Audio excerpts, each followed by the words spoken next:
we're going to move on. So as Larry said, we are going to provide an overview of what the post-exit indicators are and how some of the general guidelines are around that.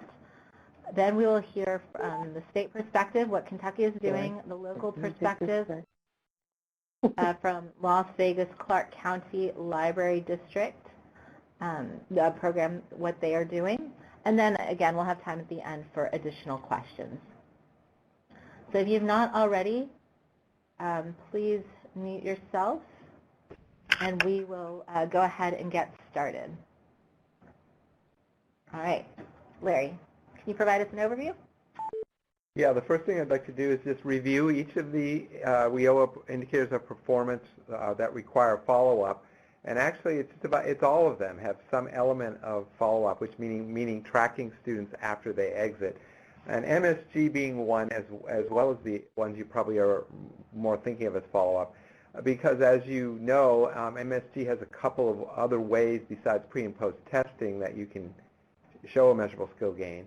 And that is if the participant enters post-secondary education after exit, or if a participant achieves a secondary credential while enrolled or after exit. So, and you have until the end of the program year to get that data and report it, which would be June 30th.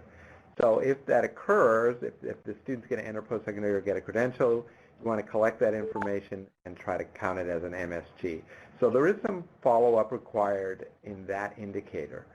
The others, you're probably more used to thinking about getting the data after the student leaves, and they all require exit.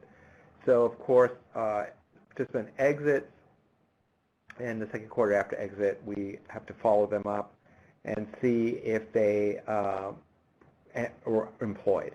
And the same thing with the fourth quarter after exit. And again, that has to be, like always, after every POP. So not just the first POP or the single POP that everyone will have had, but there may be subsequent POPs, and there has to be follow-up for each one of those at those time frames. There's also median earnings for participants who are employed in their second quarter after exit. And then we have the credential indicator, which has two parts, the post-secondary indicator and the secondary credential indicator. So participants who are co-enrolled or in a secondary level program in addition to adult ed, you would follow them up to a year after they exit to see did they obtain their credential, and they have to exit both adult ed and post-secondary ed. And for participants who get their secondary credential, you would have to follow them to see, first of all, did they get it, and then, as you know, there's a additional element to the secondary credential for the credential indicator. You would have to see if the participant entered post-secondary education or was employed within 1 year after exit. So there's a lot of follow-up. Just about everybody has to be followed up with the exception of participants who are remain incarcerated, who are in Section 225 programs, jail programs, prison programs, correctional ed, or the specific WIOA exclusion that are in the law or in the guidance, TA guides. So everybody other than those those participants have to be followed for employment measures. The credential attainment requires, of course, those, as I said, co-enrolled in post-secondary and adult ed, or for the secondary credential, those enrolled in a program of study, secondary education program of study. So those are the indicators, and I think you're all familiar with them, and we have them in the TA guide, and there's various memorandum, 17.2, for example, that lays all of those definitions and requirements out. Now, the challenge then, of course, is keeping track of your students after they leave, and that is a big challenge, as we know. And with WIOA, there's many more that we have to follow up than there was under WIA in the previous version of adult ed. So, of course, data matching is the most often the preferred method. So that's a method I think many of you are doing and which we would really promote. But, with not everyone can data match. We're missing Social Security numbers or identifying information even for students who were in states where they're due to do data matching. So we have other means that are permitted to collect these follow-up measures. Most typically, survey is what we're going to talk about, what we talk about most in adult ed, but there are other methods, particularly for the employment measures, that you can use. And I'm not going to review all of those, but they are in Octave Program Memorandum 17.6, which you can get online through the NRS TA guide or through Octave's website. So these supplemental methods are available to you. Now, what we were going to just briefly review some of the benefits of data matching. Is much more efficient in that it's done automatically. So once you have the identifying information and relationships with your partner agencies to collect the data, you can get it much more easily than you can through the other methods, such as surveys. So there's specifically less burden on local programs to do that because they can collect. They don't have to do the survey. They don't have to collect that information directly. They also tend to be more valid and reliable because it's an actual indicator in the database that you're matching with, whereas with other methods, they are they're self-reported, and we know there's sometimes some difficulty in getting that information from participants. Of course, to do it well, you've got to have, as I said, the good data sources, which basically relationships with your partner agencies, or with a UI database or other databases that you might want to match with for getting the secondary and post-secondary credentials. You have to be concerned about the privacy issues through FERPA to getting Social Security numbers, and sometimes that is a challenge in some states. And of course, you need to get this all set up ahead of time before you can start this, which I'm sure many of you have been working on in the past couple of years as we've had these requirements. So you have to have agreements with your partner agencies or those that are going to provide you with access to the other data or the results of the data matches. Next. Now, what are some other methods? They have some advantages, particularly survey. For one thing, you don't necessarily have to get the ID numbers, Social Security numbers.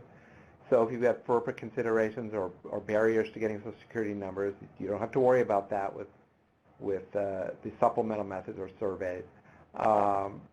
Perhaps more personal relationship you can get with your students or with the participants because you're contacting them directly, and maybe you can. We're going to talk later on. One of our presenters will talk about some ways to keep that personal relationship going that helps you get the data and the information you'll need.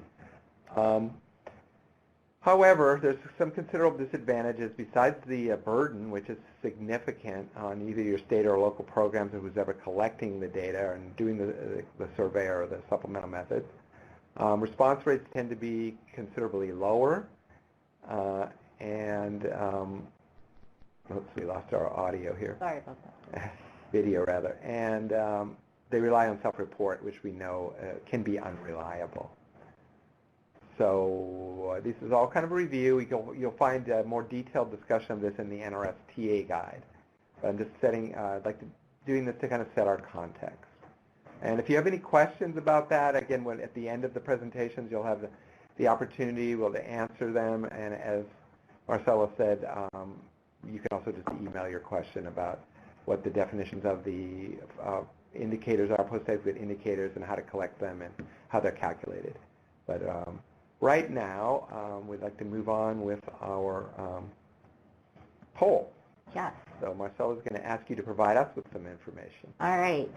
So like I said at the beginning, we are interested in how you are doing with collecting this data. And so we had a couple of questions, and I ask that you participate because it'll help our presenters as well be able to tailor a bit their presentations. So the first question we have for you is, which measure is the easiest for you to collect? Okay. Well, I think we might have a, oh, I thought it was going to be unanimous, but we got some other responses.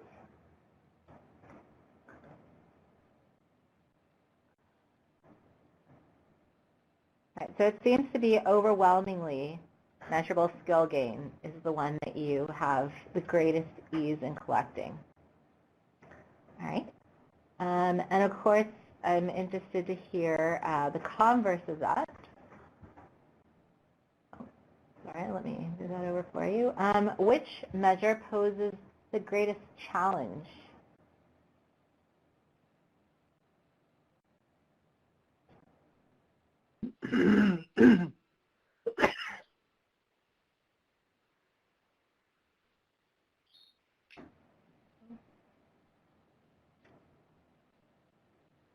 Okay, so this is a little bit less unanimous, less agreement.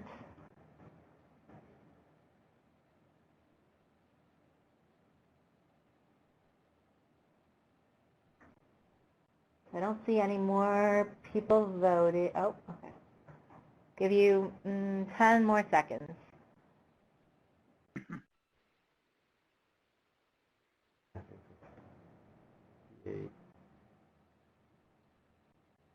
Okay.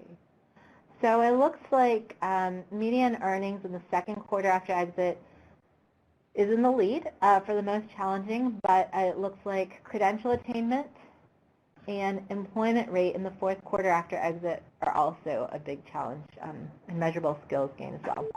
Yeah, and the median earnings, of course, we've never collected until WIOA in adult ed, and also, particularly with survey or supplemental methods, it's very hard to get those earnings numbers, so I can totally understand the difficulty.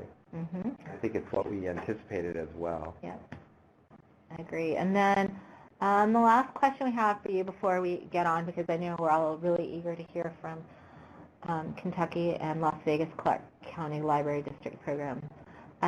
Which method of data collection do you use?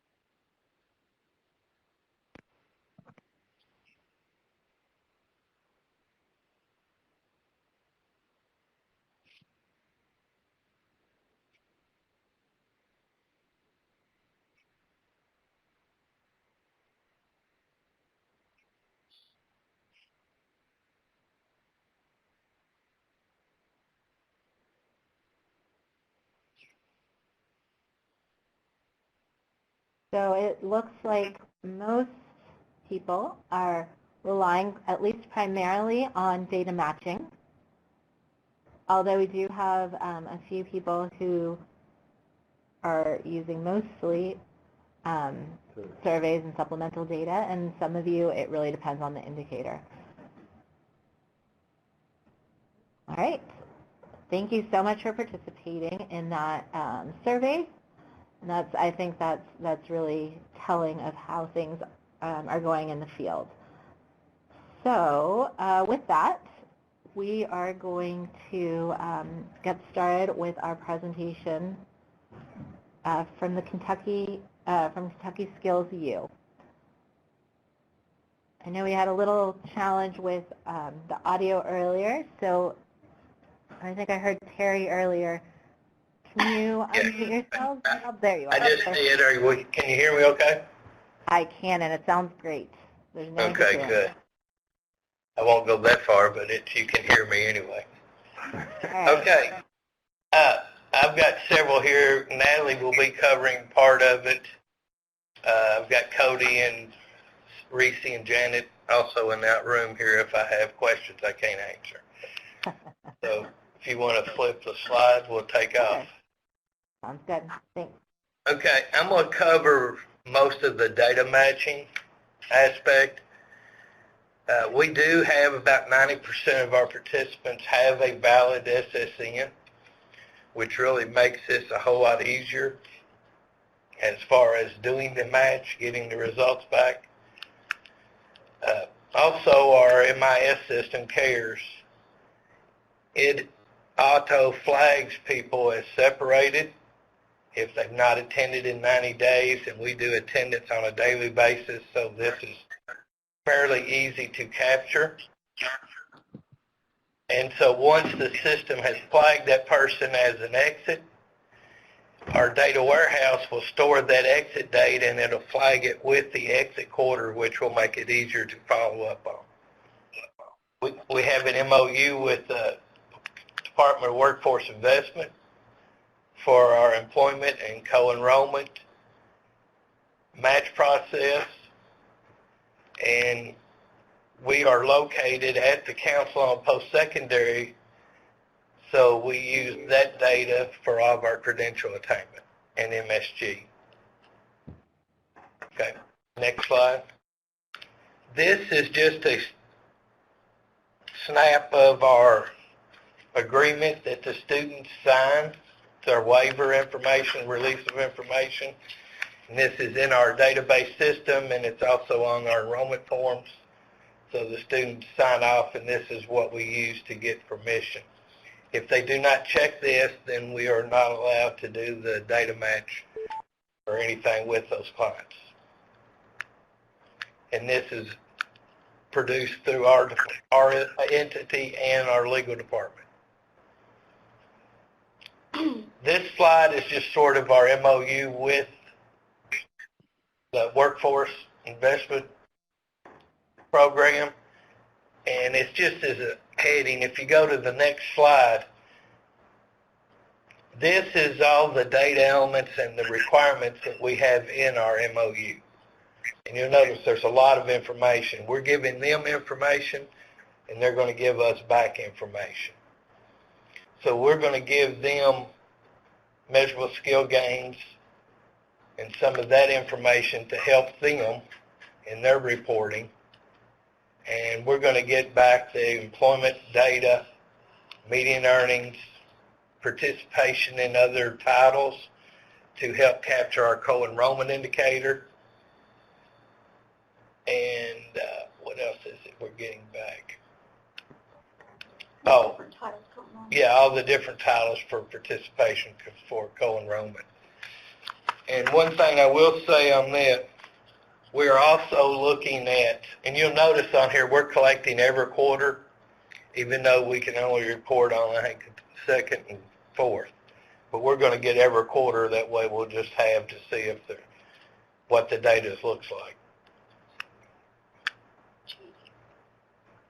And then if you want to go to the next slide,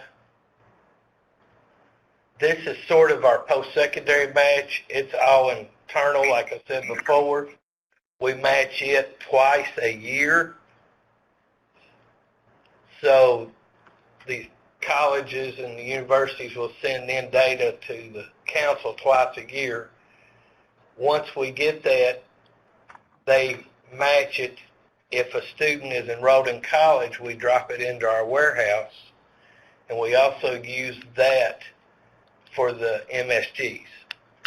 So it'll look at the enrollment date and exit date in CARES and the enrollment date of the college. And if it's dual enrolled, it will not count as an MSG, but it happens after they leave our program, then we also count that as an MSG. And then we also do the post-secondary credential match once a year to do the follow-up on the credential indicator. Okay. One other thing we're looking at doing is with the eligible training providers for the WIOA match for credential attainments, the majority, we're not on that slide yet. Oh, sorry. Okay. But anyway, I was just going to add this in, is on the secondary match, majority of the eligible training providers are with the community colleges, which we get that data through the post-secondary match. But there are eligible training providers that are not within post-secondary. So we're looking to do something else with either the workforce to try to figure out a way to check credentials for people who are not enrolled in the community colleges system for eligible training providers. But that we do not have that in place yet.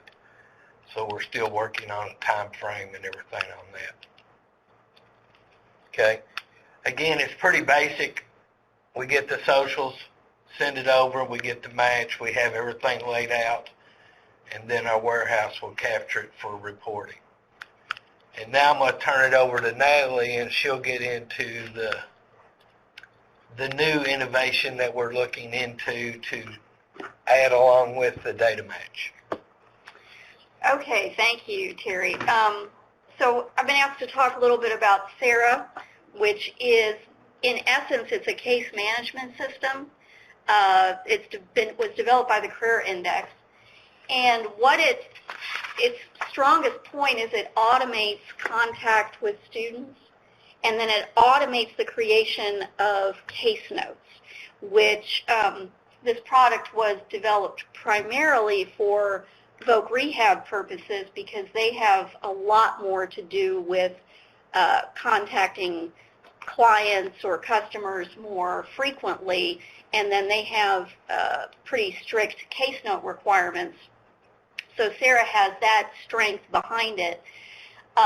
We've been using it for a little over a year, actually, in one of our local workforce areas, which represents 10 counties in the state of Kentucky. Kentucky has 120 counties total, so it is a decent-sized area where we've been piloting this, and we're in a late stage, I'd say, pilot of this program.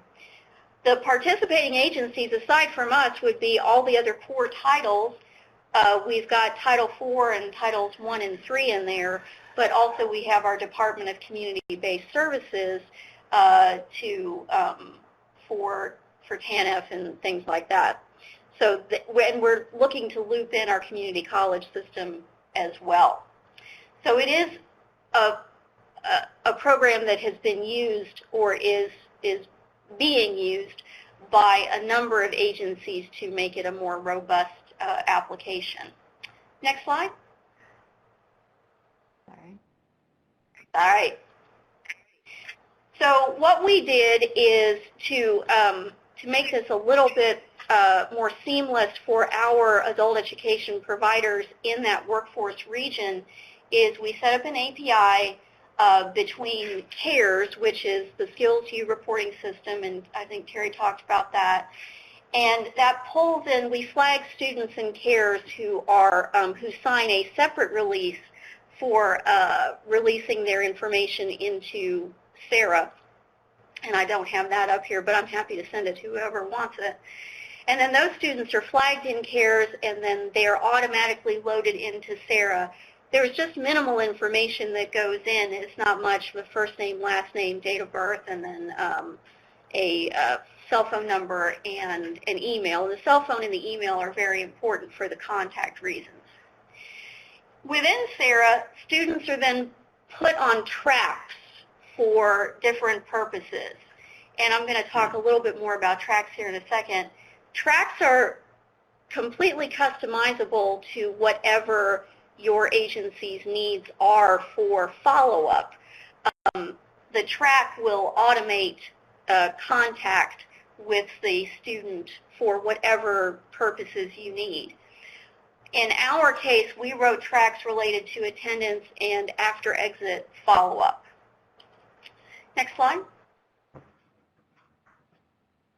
Within those tracks, there are tasks, and it's each task that contains scripted messages which get sent out via text or email, depending on the student's preference, at regular intervals. So the scripts are written in such a way that the system is fairly smart.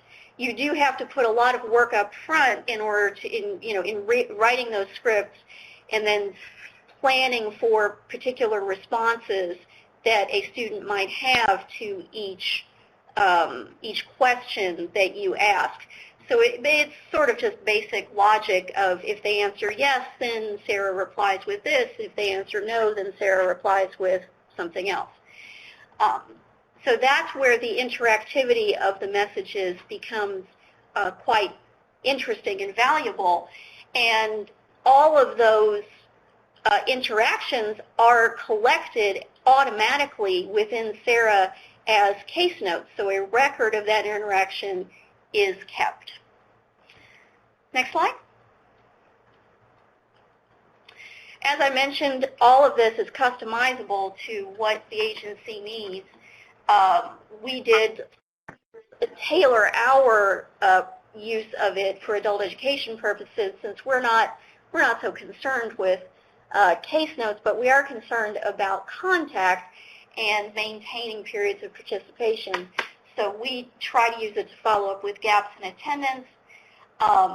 There are options for the tracking for after exit for employment or post-secondary enrollment and outcomes if they received a credential, for example. Sarah does have the capability to accept pictures or PDFs or whatever that can be sent along with that text. So that information, those images can be maintained within Sarah as well. Another strength of the program is that it allows for this ad hoc texting and emailing. I know within adult ed, a lot of our instructors and career navigators have to contact students on their cell phones.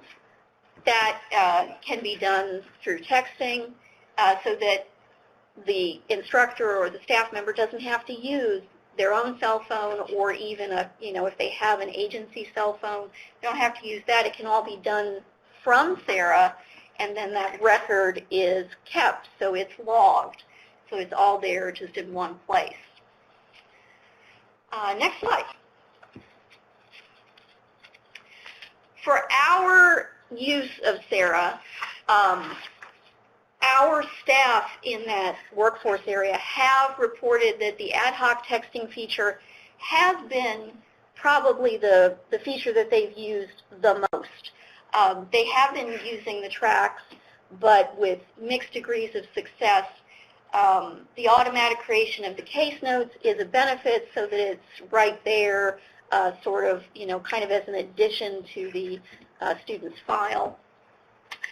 When we started using this and talking with our providers about how they were using it, we quickly realized that they wanted to be able to refer their students to the other agencies that were participating in this Sarah project.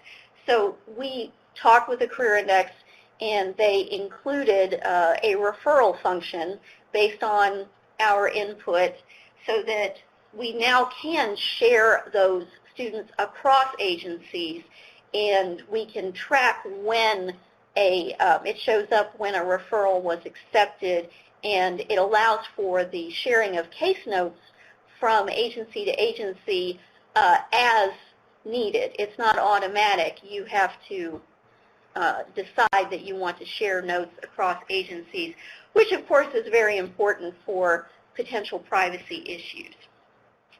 And the next slide.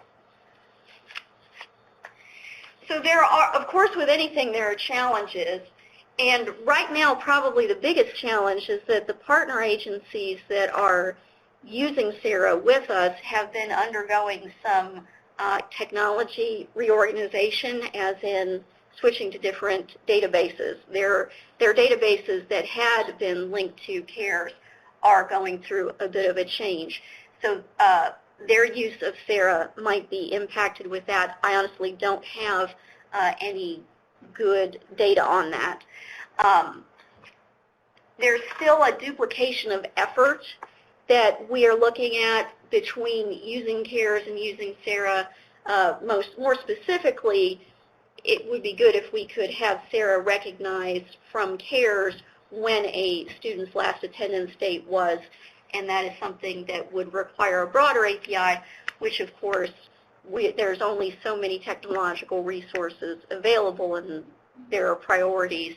so that hasn't been the highest of priorities, but that would make it a little bit more seamless for our providers to use. And also, this is just in one workforce region. So it's been a little bit more challenging for full buy-in with just the providers in that one region as well as the local personnel for the other partner agencies in just one region. It's hard for them to get fully behind using it. If it were more at a statewide level, then of course that would be a different situation. Are there any questions for me or for Terry? There was one question that was posted in the chat box before we asked people to start raising their hands. And it was, does Sarah use a third-party service for texting? No. It is integrated, well, as far as I know, it's just fully integrated into Sarah, the Sarah product itself. Okay. This is Larry. I had a couple of questions. One was, can you give us an idea of the cost? And also, do you have any data to see how successful it's been in keeping in touch with students? So it's a pilot right now, Larry, and so there has been no cost, but oh yeah, we're one of 3 states that are piloting this. So as far as any usage data, I'm afraid I do not have that. Do you have anecdotal data or anecdotal information you could share? It's really just what the programs have told us. I mean, could you clarify your question a little bit more Yeah, about that's what I was asking, what the programs have said so far. The programs that are participating in the pilot, what has their feedback been on it? Well, basically, I mean, they like the idea that it will collect those texts, that they can text on an ad hoc basis. They like the idea of the automatic nature of the tasks. But I think that the challenge, at least from the adult education side, I really can't speak to the other agencies, but from the adult education side, the challenge has been that our own care system is so robust that we actually, and we use CARES so much that to then have even a little bit of duplication of effort with Sarah with trying to keep up when, you know, from one report in CARES that somebody has left or that they haven't attended in so many days, and then going over to Sarah to implement a certain task or track, that's where the disconnect is happening, and that, I think, impedes usage of the product. So, and honestly, I think that one of the other pieces of feedback that we've gotten from our providers is that students in general like to text more than they like to do email or phone calls.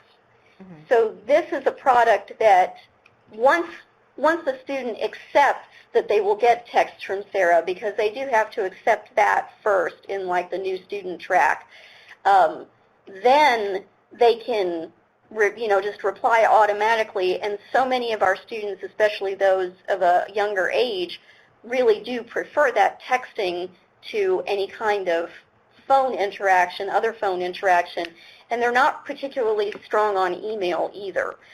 So that's one of the biggest benefits of the Sarah product that we've heard from our providers. Okay, and we have a couple questions. What is the platform used in the development? Development of Sarah? I don't know. You'd have to talk to the Career Index about that. They created it. Okay. So that's the Career Index, all right? The Career Index, yeah. It's just through a website is what we use. Okay, great. Do teachers have to read the responses from Sarah in the case notes and then update CARES?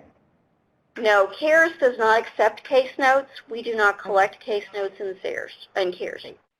And then the last question that we have in the chat box is, what is your pilot's response rate via Sarah with Title II participants, although I think you said you don't have that data. Yeah, I'm afraid I don't have that data in front of me. Okay, no problem. All right, so we're going to have a chance to ask more questions at the end. I just want to make sure that we do get a chance to hear from our other presenter. So keep typing those in at the end. Again, we'll have an opportunity for if people want to say their questions, perhaps. You'll be able to raise your hands and ask those then. All right, so next we have Jill Hersha from Las Vegas Clark County Library District, who's going to share with us a little bit about how they do the data collection in her program. Hi all, thank you for inviting me to attend this and share what we do. We're a relatively small program, but we're in the libraries, local libraries, so I think that leans itself towards familiarity with our students and things like that. But as far as sorry, Jill, I'm so sorry. You're a little quiet. Is there any way you could get a little bit closer to the microphone? Sure. Or raise the volume? Yeah, I'll try that too.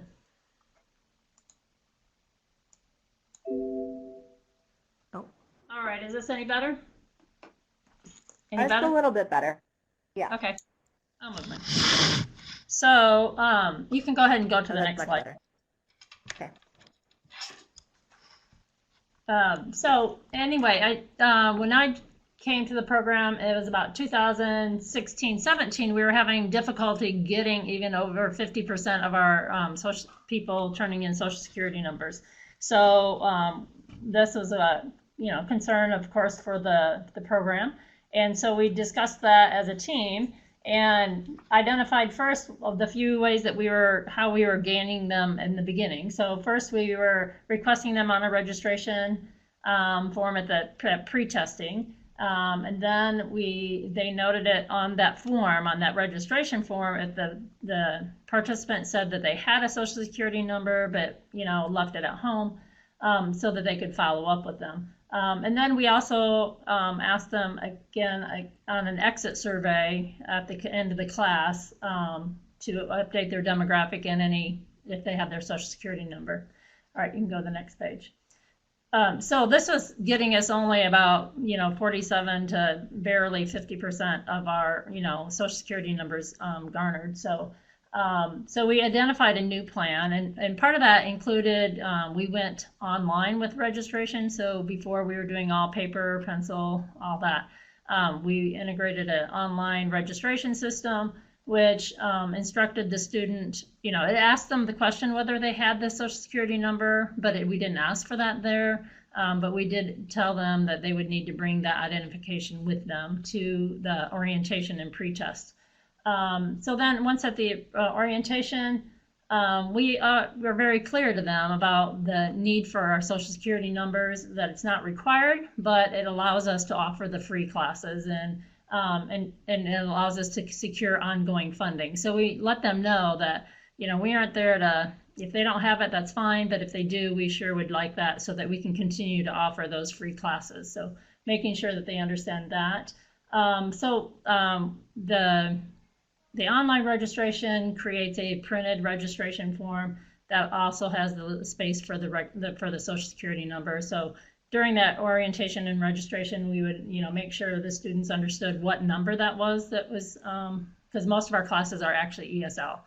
So I'd say 80% of our classes are ESL classes. And then we would also note on there if they forgot to bring their Social Security number, and so we'd make a note or highlight it with a highlighter so that we could follow up with them after the classes had begun.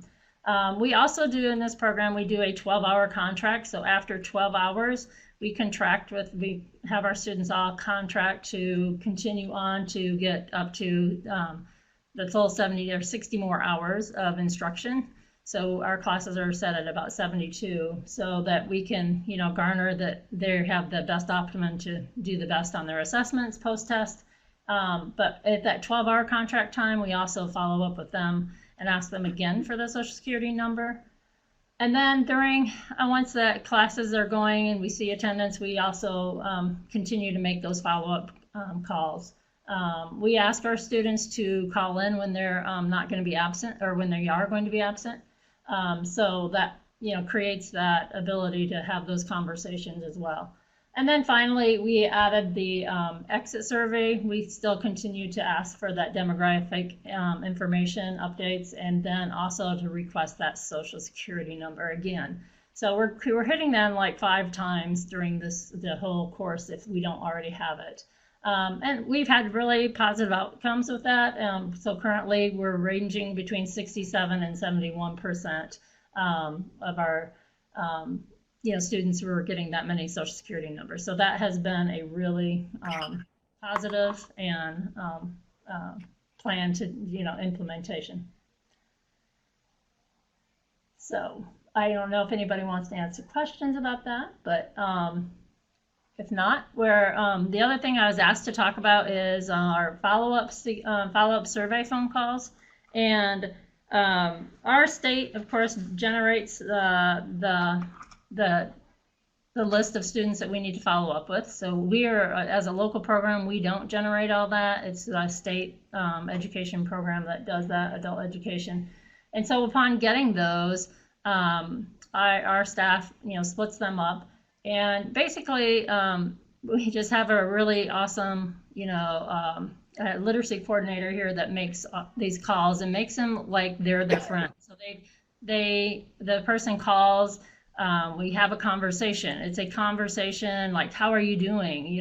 So it's very personable. And so they, reminding them that when they attended, because, it's second quarter after they exit or fourth quarter. And so they make them feel very comfortable and reminding them who they are, trying to jog and reminding what class they attended. So there was some pre-work on that from our staff, from my staff, to find out kind of, touch base with them to make those connections. My staff is very genuine in asking how they're doing and calling to see also if they have any other needs that we might be able to support them in, any kind of literacy needs or education or career, through our one-stop program, co-location. So we then ask them, they just make it a general comment, so are you working right now? And they give, positive, well, that's really exciting. I've heard her, one of my staff even say, oh, that is awesome. So how are you doing? Or, leading them into those questions and making it a natural conversation. So if the answer is positive, they continue to ask if they're working full-time or part-time or how many hours a week, and just asking those additional questions to hone down in on the number of hours a week they're working. And then awesome, well, how much are you making good money? So, and a lot of our students are the ESL students, they're very forthcoming, especially with the staff that they remember from they have a positive experience with our team. So then our staff continues to segue into asking like I said, getting well paid, and then clarifies whether are you minimum wage or, oh, is it more? Oh, that's, and giving them, oh, that's awesome, positive feedback about that. And then they just also end that call by, making sure that if there's any additional services that we can provide, or if they need to come back and do a computer class, or we have, anything that we might have, if there's programs through the library. We have lots of free classes available to all library participants or patrons. And so if they want to continue to improve their English, if they want to continue to improve their computer skills, accounting skills, technology skills, all those things are available as well. And so that kind of really is what we do in a nutshell for getting the positive feedback that we're getting. And we seem to be doing a pretty good job of getting the information we need, especially since we've had now asked for that, that median income, or that income information can be kind of a, touchy question, and that's uncomfortable for some of us to ask because that's not typical. But anyway, we just making it a very familiar call, and one that is friendly and encouraging, and we're here to help, and we're here to continue to be a resource to them and support them. So I think that's it. I will, if you want me to, I can start answer the calls. Sure. I'll ask if we have a real script. I think they kind of look at the questions that are listed on our follow-up sheets, our survey sheets, and kind of create that conversation and kind of let it go naturally into one part. So once you've asked them if they're working and how many hours a week they're working, and then, well, good, and how much money do you make? Are you making good money? So those are kind of the natural sequence. I don't think there's really a general script, but I can do that. Right now, our teachers do not make the calls. It is my my office staff that makes those calls.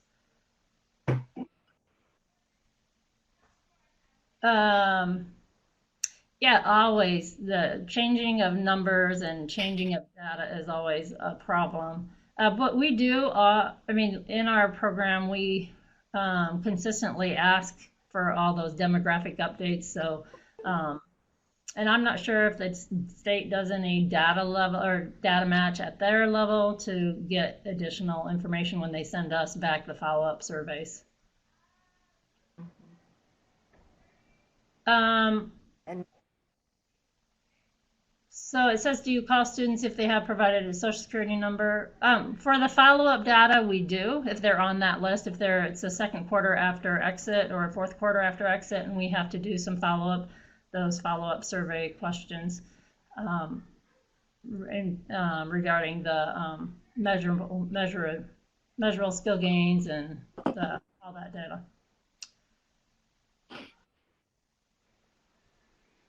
So I see a few people are typing, but in the meantime, if you feel comfortable doing it and you'd like to, if you can raise your hand, again, using the person at the top, and we can call on you. Hopefully that'll be a good way to control the chaos, rather than, if you don't want to type all the questions. But we have one more question in the chat pod that says, did you do some training for your office staff on how to make these calls? I personally did not, but my literacy coordinator is really good at this, and it's part of her love language, I guess. But anyway, so she is working with the other office ladies to work with them to, building that rapport, being able to, start those conversations. So we discuss it in our team meetings, each month and things like that. But we didn't really have I didn't lead any formal training. She will continue to do that. And do students consent to having their responses being collected and reported? Yes, I mean, maybe as part of the conversation? Right. So at the beginning of the conversation, she tells them, introduces herself again, reminds them more how they know it. She just wanted to ask them some follow-up questions, and is it okay? So yes. Okay. And how often do they do these calls? So we get I guess it's twice, is it every, I don't know, Ariana might know that better than I do. It's when, so I guess it's every quarter. We get a list from that are following up for the second quarter, so we get a new list every quarter.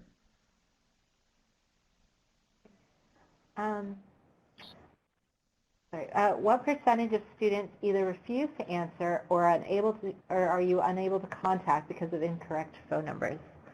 I don't have that exact data, but I could probably get it and give it back to you. I know that we do have a fairly high percentage, but I don't want to take a stab and say how much.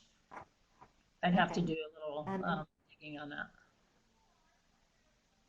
And do you require documentation for proof of the outcomes, or is it just based on their phone response? Right. So on the follow-up phone surveys, the follow-up surveys, it is just based on their own phone response. I know that in Nevada we are working, trying to work better with Workforce and Department of Labor to get some of that data match going. I know that they're in that. So right initially for our purposes, it's just the follow-up survey, phone surveys. So so based on their own responses. I think she also tries to get out of them where they're working, what they're doing, kind of, and so to provide some, some legitimacy to the responses that we might be getting.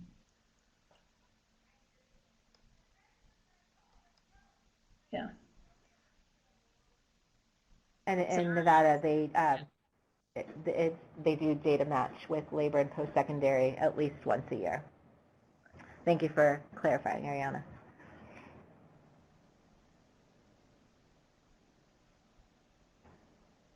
Okay. I do want to open it up if anybody has questions for Larry or for the Kentucky team, in addition to any additional questions for Jill. Again, you can raise your hand or I don't see anybody raising your hand. So you can type it into the chat pod. I know that's what a lot of people feel more comfortable doing, and that's fine. Or if you want to just unmute yourselves and ask your question, we can try that as well.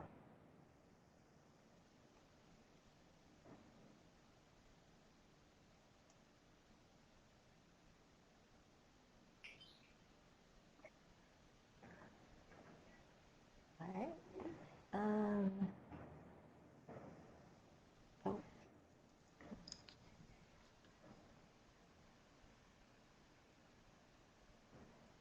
Okay, so we had a question from North Carolina.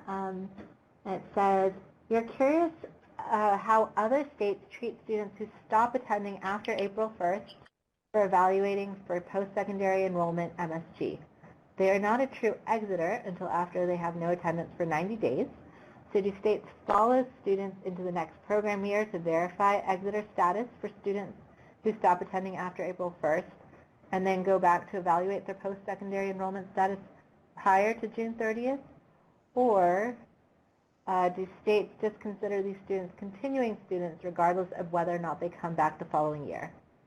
In the case of students who don't return the following year, we may never evaluate them for post-secondary enrollment because at the time we prepare a report, their exiter status hasn't been determined. So an example would be a student who stops attending May 1st and shows enrollment in post-secondary June 1st for a summer course.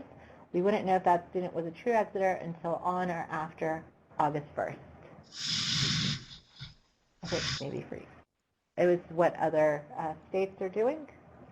So if anybody wants to share how you handle this, please feel free to unmute yourself.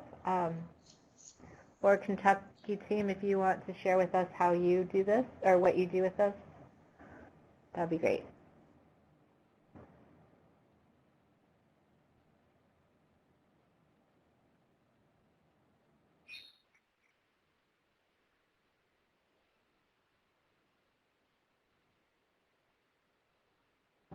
I just wanted to note, for regarding that question, yes, you have to follow. You have up to a year to follow a student when they exit. For example, in this example was post-secondary, and then you report that on Table 5. The date about what you're talking about, April 1st, is just a number that you put in for exiters in the state performance report, but you still have to report on the whether the student obtained the credential if they're in the proper cohort in Table 5, and you have up to a year to report that.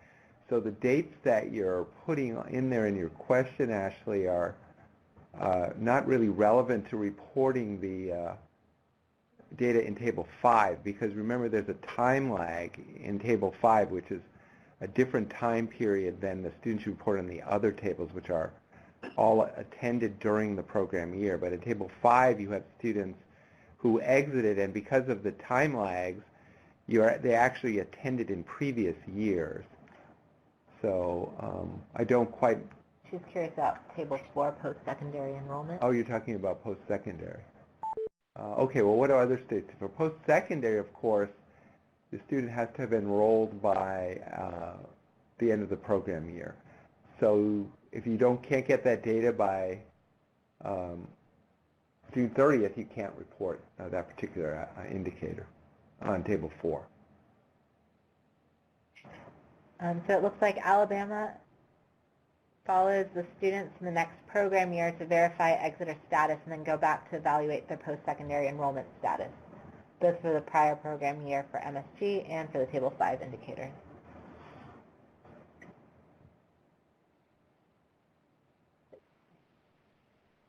And Ashley can get their post-secondary enrollment, but they can't verify their exit or status, which is where the challenge comes in.